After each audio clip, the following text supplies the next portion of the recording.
Hello everyone and welcome to my first Inktober video.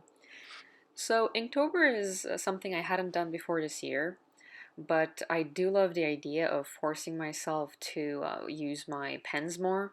I know I've been neglecting line art quite a lot lately, and I'm actually going in reverse order. Not that it matters, but this was the third challenge on the list that I could find. There are a few lists going around, but I think this is the relatively official one. The first drawing you're seeing here is number 3, Collect.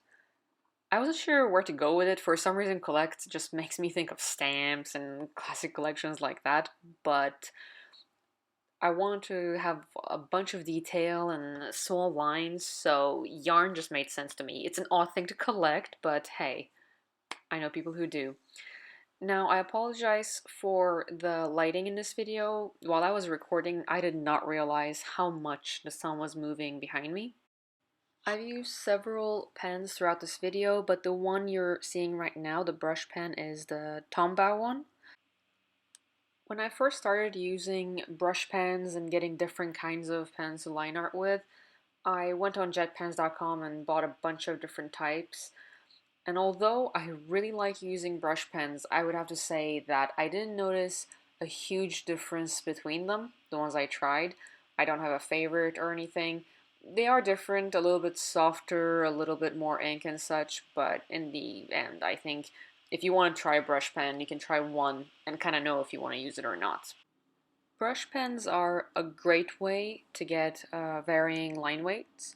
As you can see from the arms here and the hair, in a single stroke, you can add a lot of depth and detail to your line art, which is awesome. But especially in small drawings like this, at least for my skill level, it's quite difficult to add tiny details, which is why you see me switching to a regular pen right here, the Copic one, but any would have done really. And yeah, I added more shading to this one that I usually do because I knew I wouldn't color it afterwards, and I think it turned out pretty okay. I think it's this Inktober thing is going to work out for me. Being forced to draw every day and on a subject that's already determined is quite fun. The next two challenges you'll see after this will be number 2 and number 1, noisy and fast in order. For noisy, I went with music and somebody singing kind of noise. Not exactly noisy, I suppose, but loud. And when it comes to the challenge after, which is the fast one, I pretty much took it as a, well, challenge to draw fast rather than trying to illustrate something that is fast.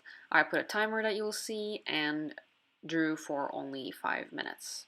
That was the first real one I drew actually, and it was also kind of a way for me to stretch my fingers and get started.